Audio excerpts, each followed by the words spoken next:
시청자 여러분 안녕하십니까?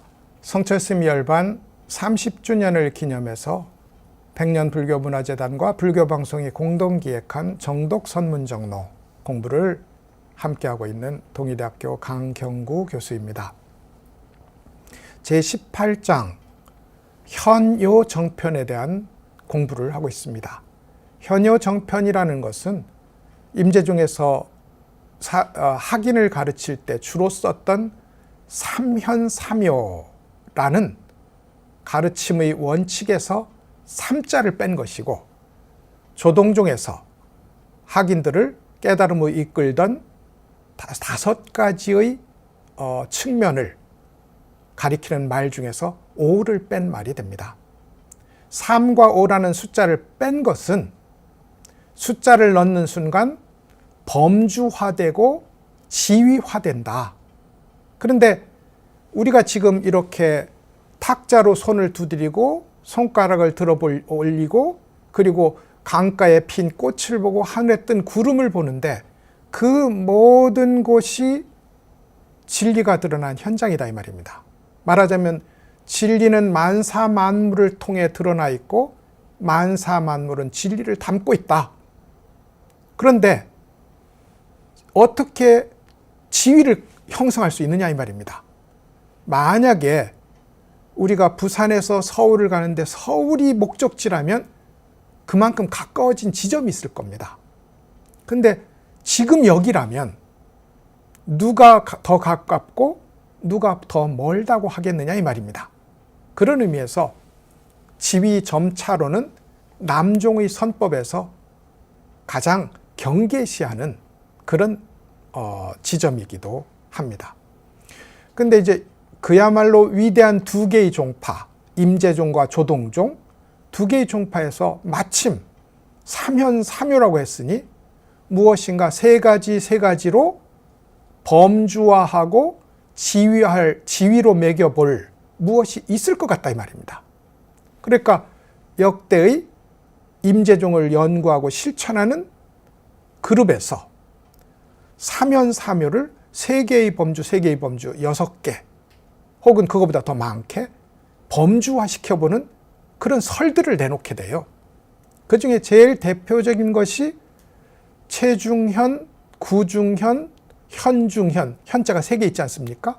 이렇게 3개의 현을 붙여서 체중현이라 함은 교리에 대한 기본적인 이해, 말하자면 만법 유식이고 3계 유심이다.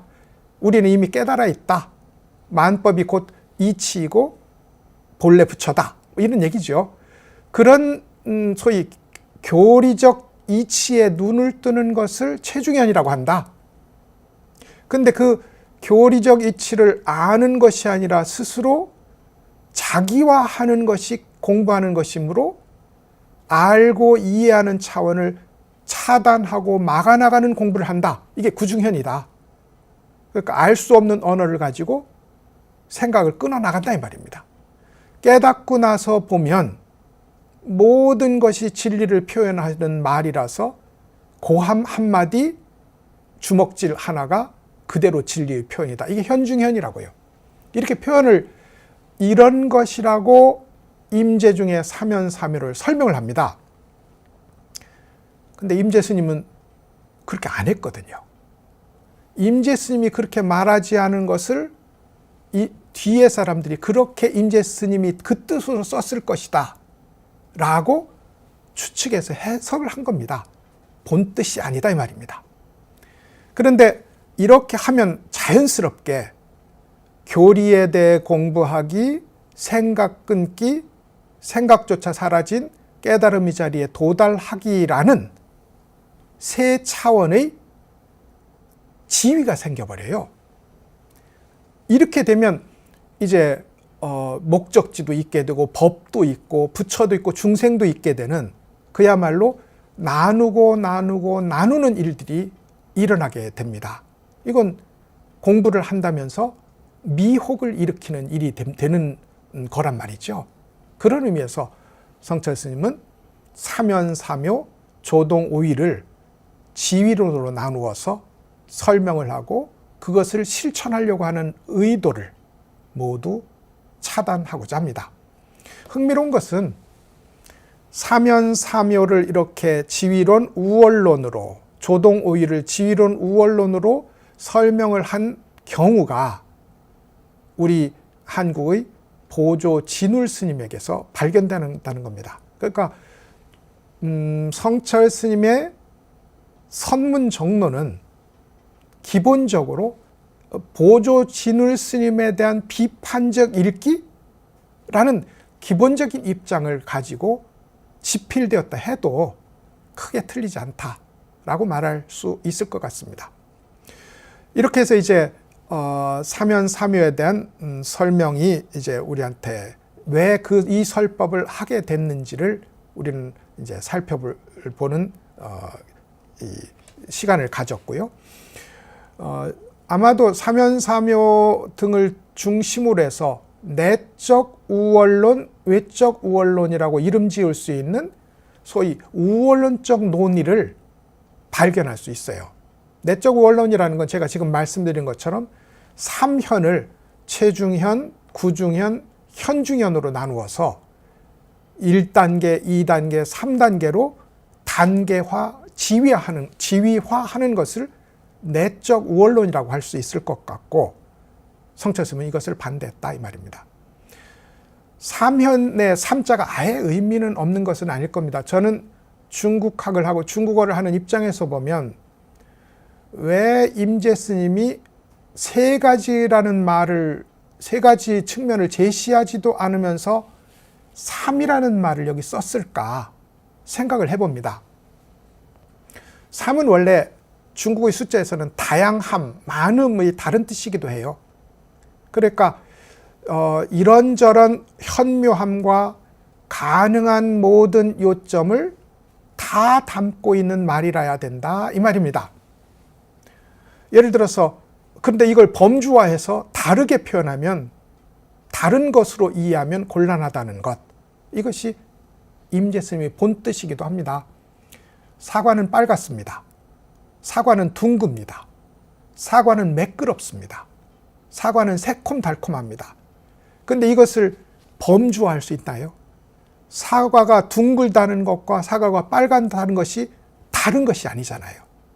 그래서 범주화라는 것은 이 본래 한 물건인 것을 하나씩 쪼개내서 그 본래의 생명력을, 본래의 진실성을 없애는 것, 이게 범주화의 단점이기도 해요. 성철 스님은 이걸 반대하는 거라고 할 수 있습니다.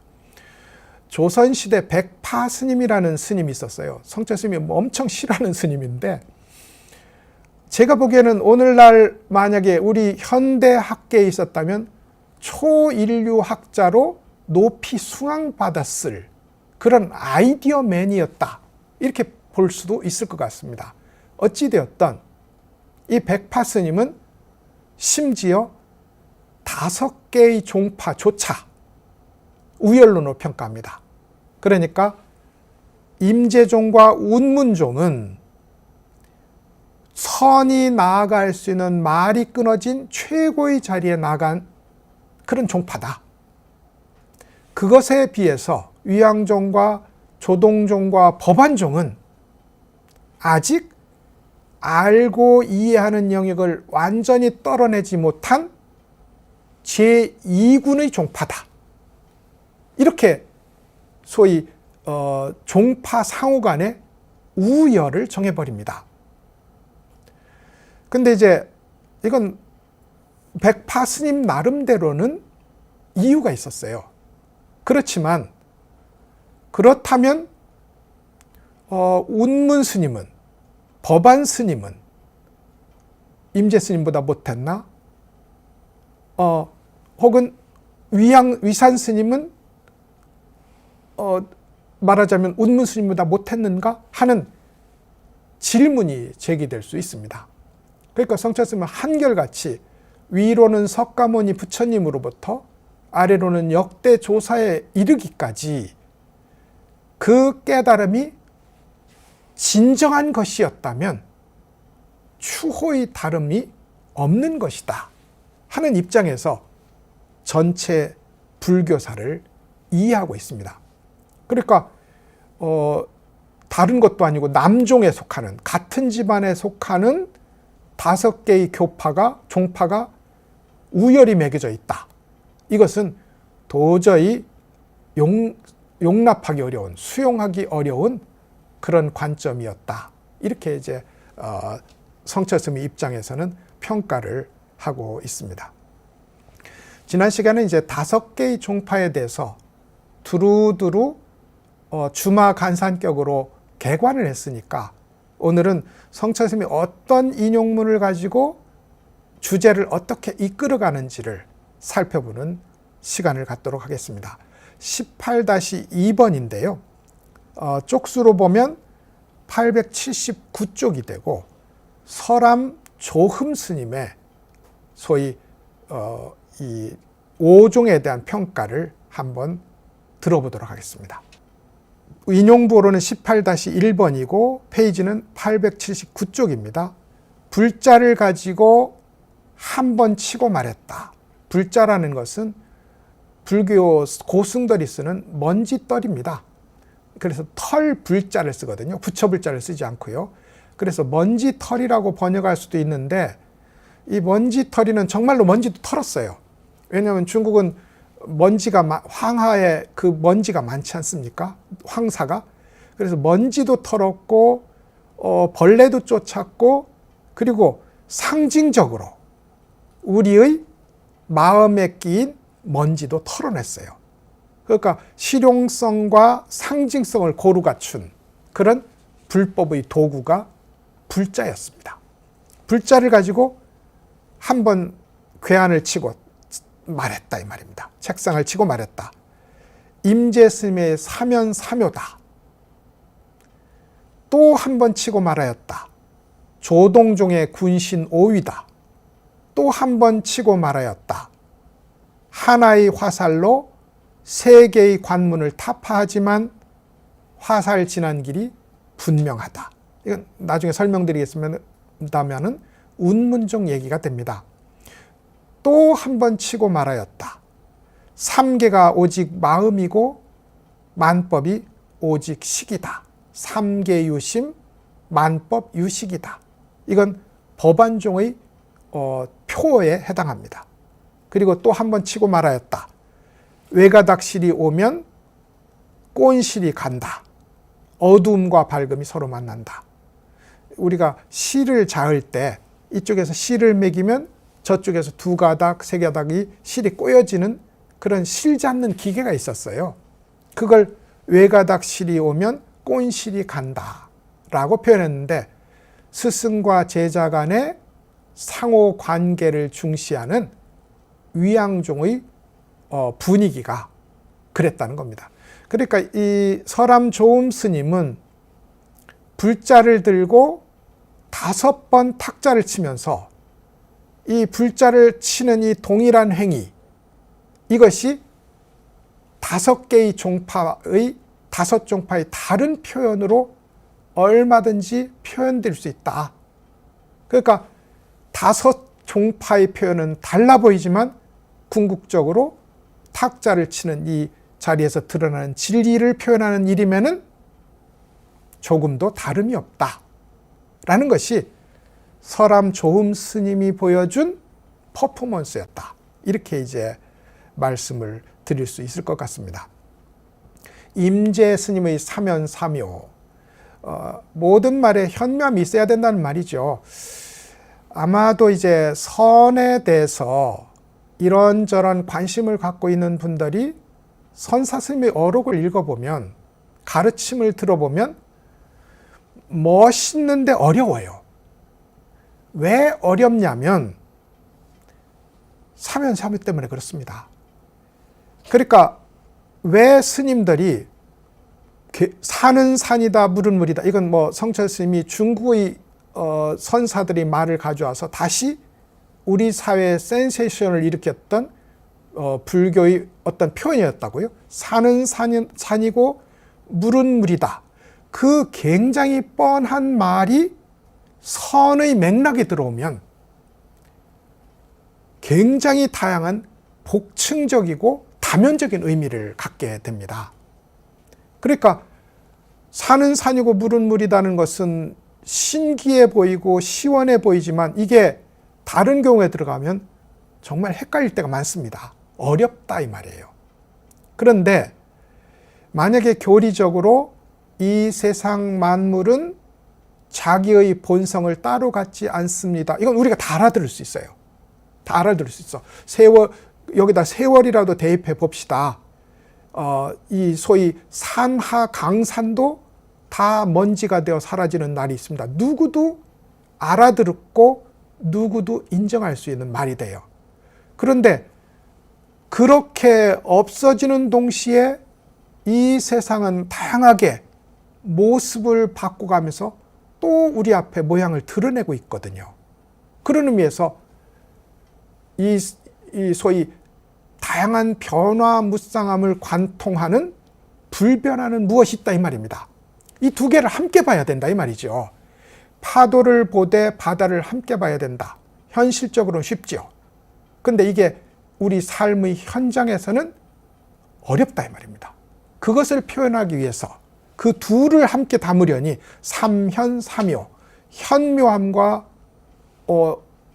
이 중요함, 요약, 아주 핵심, 이치와 현상, 본체와 작용, 이것을 함께 보려면 쉬운 일이 아니단 말입니다. 그래서 선에서는 형상적 표현을 즐겨합니다. 진리가 어디 있다고요? 진주에 가면 무가 특산물이랍니다. 이게 답이에요. 왜 달마 스님은 서쪽에서 왔을까요? 보니까 이 삶이 세근이 되네. 개에게는 불성이 있습니까? 없다. 하는 이 말들에는 그런 이렇게 봐도 되고 저렇게 봐도 되는데 우리를 도저히 어떤 이해의 한 측면에 머물 수 없도록 만드는 힘이 있다 이 말입니다. 이게 임재의 사면사묘다 이랬어요. 조동의 군신오이다. 사면사묘를 바꾸면 조동의 군신오이다 이 말이죠. 군신오이는 지난 시간에도 설명했듯이 우리 세상을 구성하는 이치와 현상, 본질과 작용을 5개의 조합으로 만들어 말할 수 있다. 근데 심지어 오위니까요. 5개의 지위라 해놓고 이 5개의 지위는 사실 하나의 지위다라는 말이 뒤따릅니다. 그러니까 역시나 여기도 차례로 1단계, 2단계 거쳐서 5단계에 이르는 소위 지위를 거쳐간다는 이해를 하지 말자 하는 것이 서람조흠 스님의 제안이기도 하고 성처 스님의 주장이기도 한 겁니다. 이렇게 이제 5개 종파의 이 특징들이 사실은 하나의 특징일 뿐이지 가리켜 보이는 것은 동일하다 이 말입니다. 이를 통해서 이제 종파적 주장을 해소하고 싶은 거지요. 이후에는 처음에는 굉장히 건강하게 공부하는 스님들이 5 종파를 두루두루 돌아다니고 그래서 크게 나누면 하나는 남학 스님 계열, 하나는 청원 행사 스님 계열이고 그 밑으로 오면 남학 스님에게서 마조 스님이 나오고 청원 스님에서 석두 스님이 나오거든요. 근데 두 분이 마조 스님은 강서성에 있었고 석두 스님은 호남성에 있었다고요. 그래서 공부하는 사람들이 공부 방법이 강서성에 갔다가 호남성에 갔다가 하면서 거듭 냉탕 온탕을 오가듯이 자기를 단련했어요.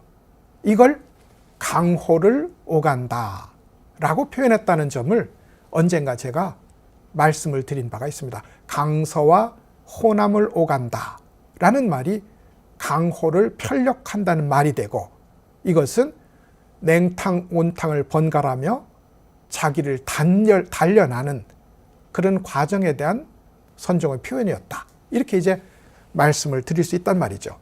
그렇게 건강하게 강호를 편력하면서 공부하던 습관이 나중에 되면 문파를 가르는 문파주의를 형성하게 돼요. 종파주의가 형성된다 이 말입니다.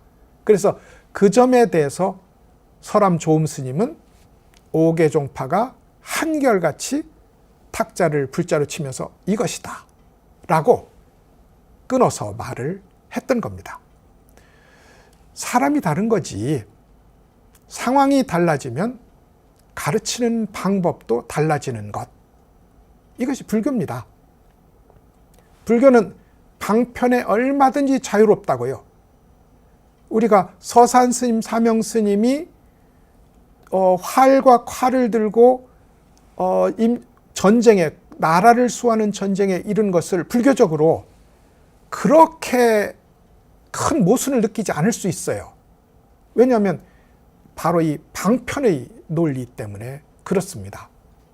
그것처럼 이제 하물며 그런 극단적인 경우조차 그런데 공부를 가르치는 방법론에 있어서 그것이 근본적 차이를 만들어내지 않는다는 점은 굉장히 중요해 보이고, 이것을 인정할 때 대동소이함을 볼 때, 크게 갖고 작게 다름을 볼 때 진정한 안목이 생긴다는 것, 이것이 성철 스님의 선문정로설법의 제일 중요한 주제의식이 아닐까 싶습니다.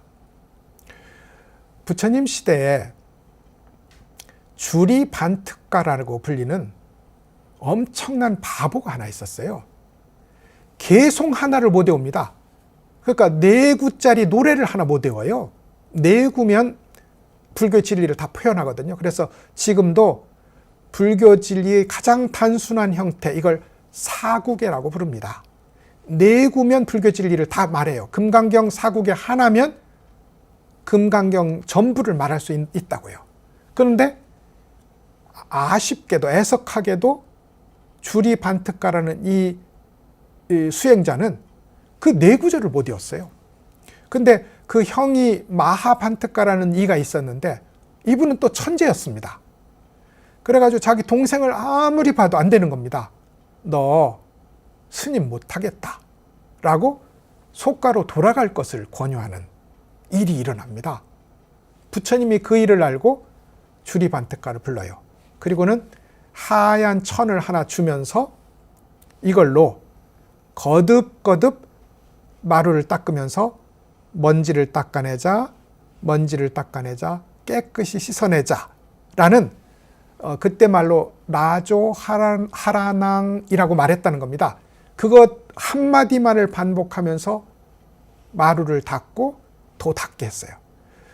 어느 날 보니까 하얗던 수건이, 걸레가 까맣게 변해 있는 겁니다. 그 순간 본래 청정한 자성이 이런저런 때를 묻혀가면서 더러워지고 있다는 것, 더러워져 있다는 것. 그러므로 이 때를 씻어내는 일이 지혜로 성취될 수 있다는 소위 고진멸도의 이치를 깨닫게 됩니다. 근데 이게 워낙 몸으로 깨달은 것이다 보니 힘이 엄청났던 모양입니다. 그래서 당시에 이제 부처님이 주리반특가를 설법할 수 있는 사람으로 인정을 했는데 동료 수행자들이 이걸 인정할 수 없었어요. 그래가지고 오면 한번 모욕을 주리라. 개송 하나도 못 외우는 머리 나쁜 사람이라고 결심을 하고 있는데, 주리반특가가 나타나는 순간 누구도 한마디도 할 수 없었다는 겁니다. 그 법의 힘에 눌려서. 그러니까 그런데 이제 주리반특가에게 때를 벗어내자, 깨끗이 씻어내자라는 라조 하라낭이라는 말을 천지한테 너도 이렇게 라고 가르칠 수는 없을 거 아닙니까? 그런 의미에서 주리반특가에게는 주리반특가에게 맞는 법, 누구에게는 누구, 누구에게는 누구, 이렇게 적절한 수행의 방법론을 제시하는 것, 이것이 정한종사의 큰 이 소위 조건이다라는 것이 이제 일반적으로 이제 오가를 보는 우리의 입장이 돼야 된다 이 말이죠. 그것을 우열을 매길 수는 없다는 것, 이것이 이제 이 서람 조음 스님이 설법에서 우리가 확인을 할 수 있는 거라고 할 수 있습니다. 분양선소 스님이라는 이가 있었어요. 양기파와 항룡파라는 소위 임재종의 전성기를 이끈 두 개의 파가 있는데 그 파의 출발이 분양선소 스님에게서 시작해서 석상 초원 스님 그리고 양기 황룡으로 나오거든요. 굉장히 중요한 스님이 사면사묘 임재종의 종지에 대해서 이렇게 말합니다. 인용부호로 보면 18-4가 되고요. 페이지로 보면 888페이지가 됩니다. 간단한 문장입니다. 사면사묘는 나눌 수 없는 것이다. 종지를 증득하고, 그러니까 이치를 깨닫고 이 말입니다. 종지를 증득하고 말을 잊어야 진리에 다가갈 수 있다. 우리가 공부를 하는 것을 선중에서는 종통, 설통이라고 합니다. 종지도 깨닫고 말도 깨닫는다 이 말인데, 미사여구를 써서 말을 잘하는 걸 말을 깨닫는다고 하지 않습니다. 가장 적절하고 가장 타당하게 사람을 바꿔줄 수 있는 말, 이걸 말에 통했다고 부른다고요. 이걸 분양스님은 이렇게 말했습니다. 종지를 증득하고 말을 잊어야 진리에 다가갈 수 있다.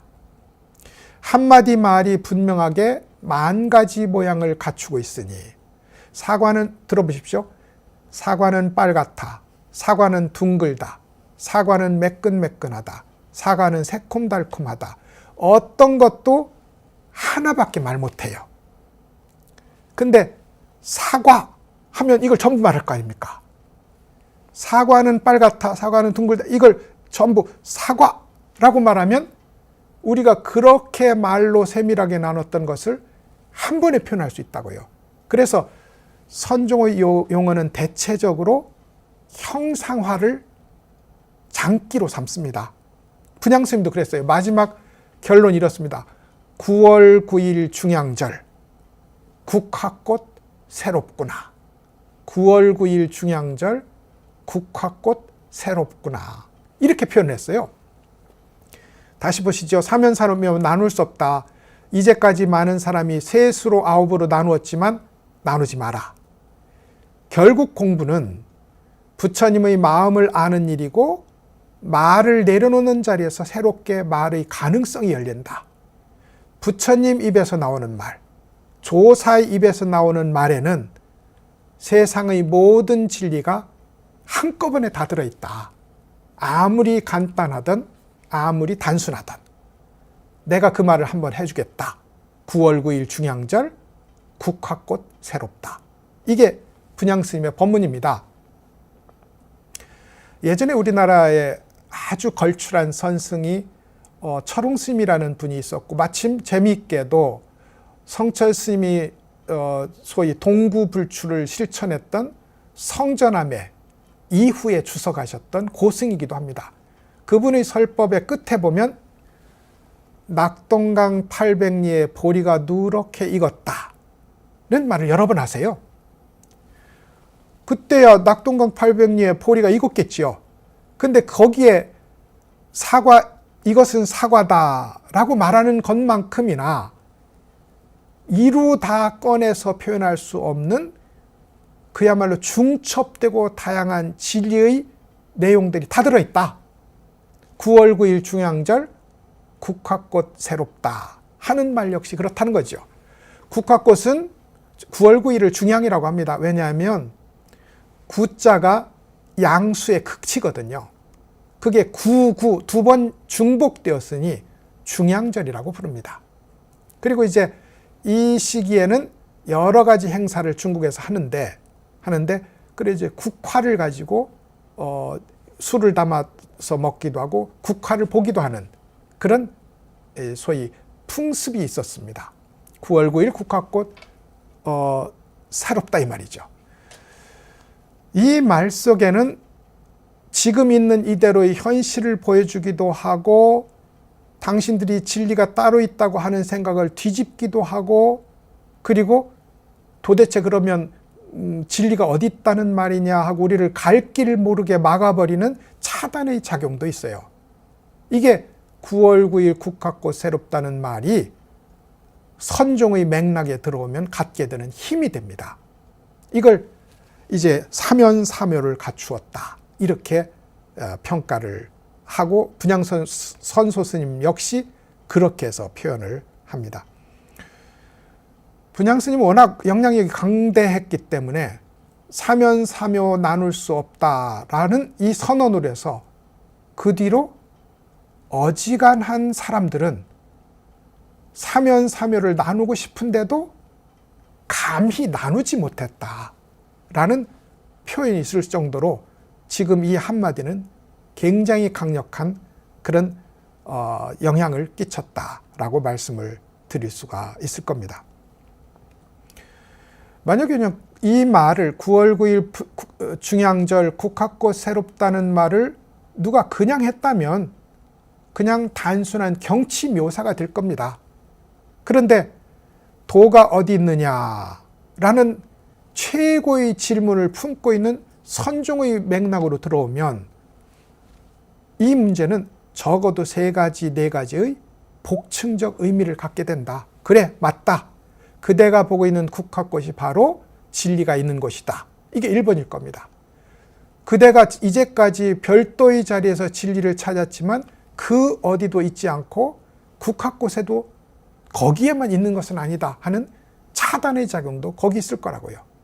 그러니까 이 질문을 한 사람이 알아들었으면 국학꽃뿐만 아니라 만사만물에서 새로움을 발견해 날 것이고, 알아듣지 못했다면 그 간절히 알고자 하는 마음으로 콱 막혀서 더 이상 머리로 장난을 치지 못하는 자리에 가게 될 거라고요. 이게 사면사묘의 힘입니다. 이것을 분양선소 스님이 이렇게 보였던 것이죠. 지난 시간에 이제 5종을 개관했으니 이제 오늘 시간은 성철 스님이 인용한 문장이 어떤 식으로 배치되어서 5종의 종파에 우열이 없고 그 교리의 주장하는 곳에 지위 점차가 없다는 점을 확인하는 중입니다. 분양선소 스님의 제자인 석상 초원 스님 역시 임재종의 사면사묘에 대한 노래를 이렇게 얘기합니다. 바로 다음 페이지 889쪽이 되고 인용부호는 18-4가 됩니다. 짧아요. 사면사묘에 통달한 너희 수행자들에게 말하노니 몽둥이와 고함은 때에 맞게 써야 된다. 사면사묘쯤은 나도 이제 알겠다 한 사람도 있어요. 1800공안에 제시를 하면 곧 대답을 하는 수준이 있다 이 말입니다. 대스님 역시 무심을 체험하고 나서 옛 노래를 보면 바로 해석이 되고 너도 노래 한번 지어봐라 하면 그 자리에서 노래가 저절로 나오는 시기가 있었다고요. 그래도 거기가 궁구의 자리는 아닌 겁니다. 그래서 석상 초원 스님도 이렇게 말한 겁니다. 사면사묘에 통달했다고 하는 너희 수행자들에게 말한다. 몽둥이와 고함은 때에 맞게 써야 된다.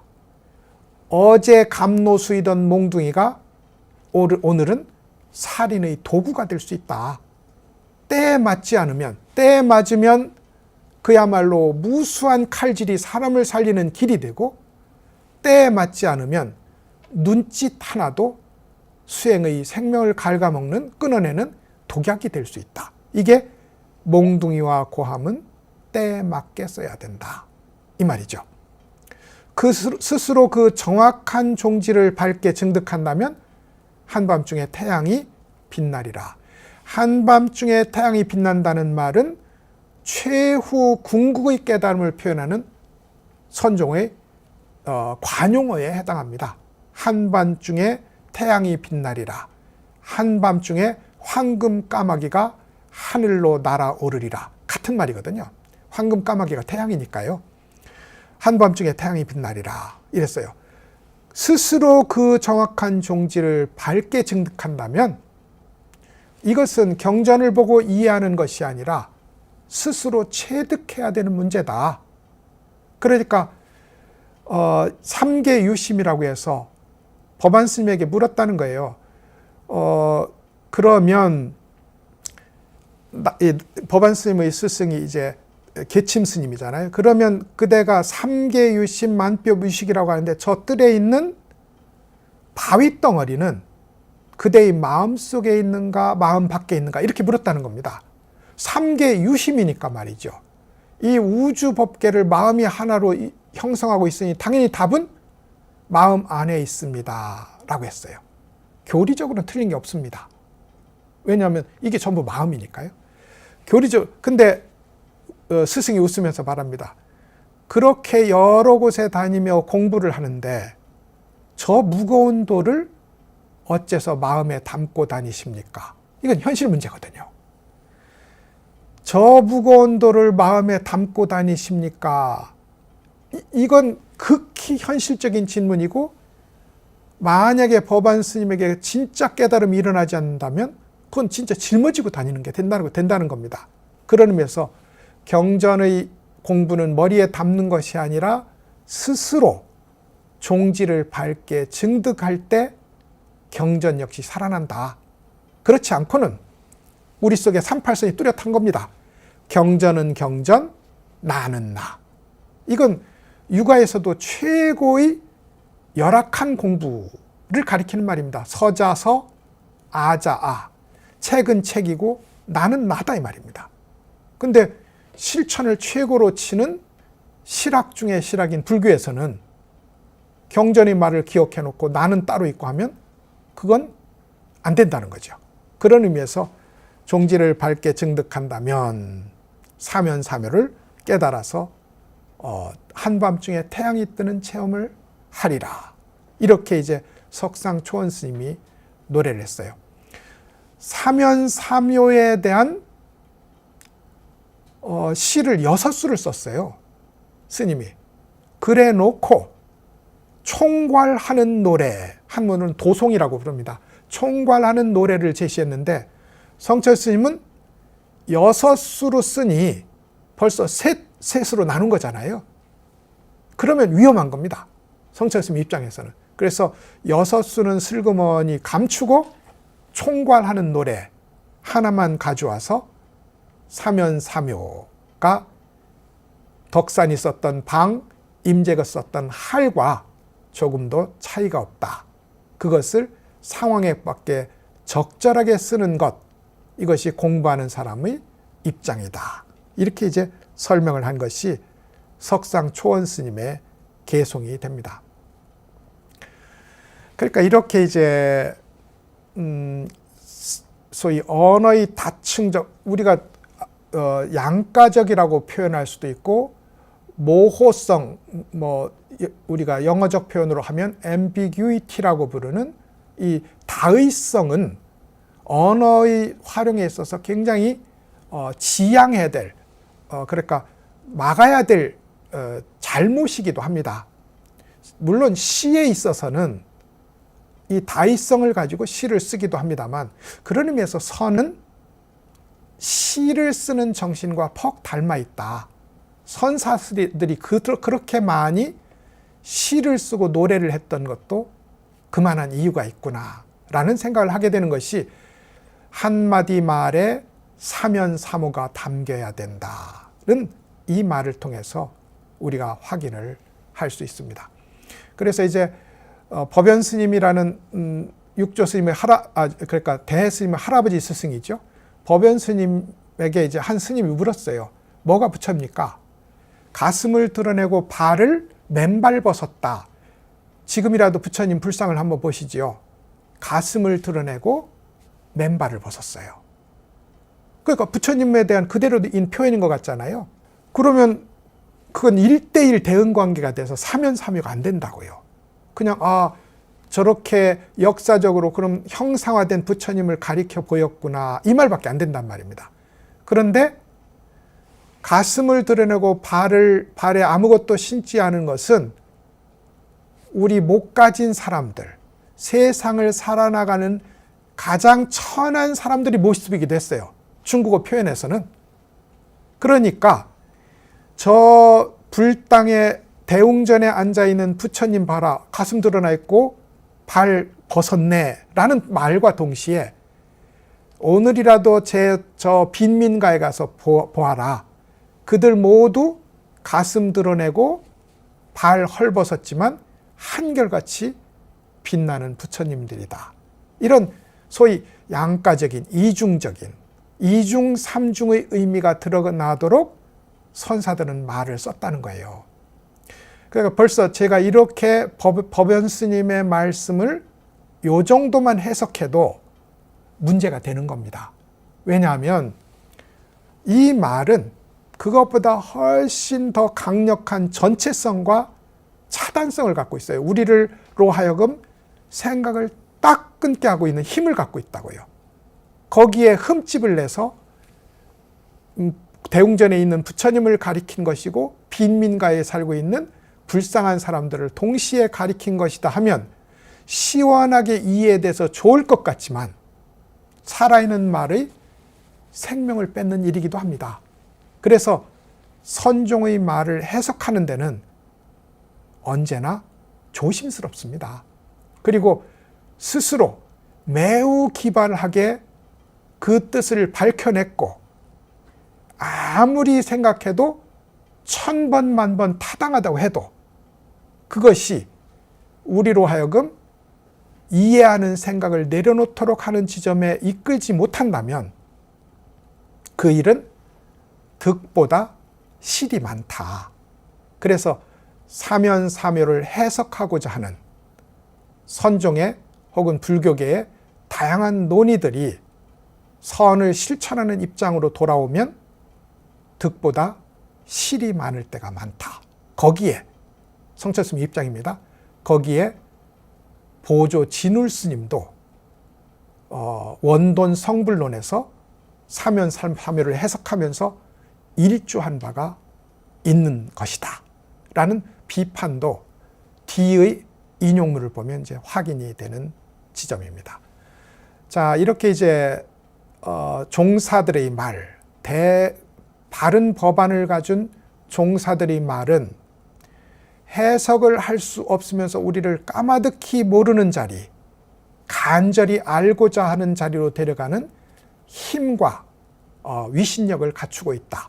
그것에 지나치게 해석하고 이해하는 쪽으로 힘을 쓰고 골몰해서는 안 될 것이다 하는 것이 사면사묘 현효정편설법의 핵심이라고 정리를 해볼 수 있을 것 같습니다.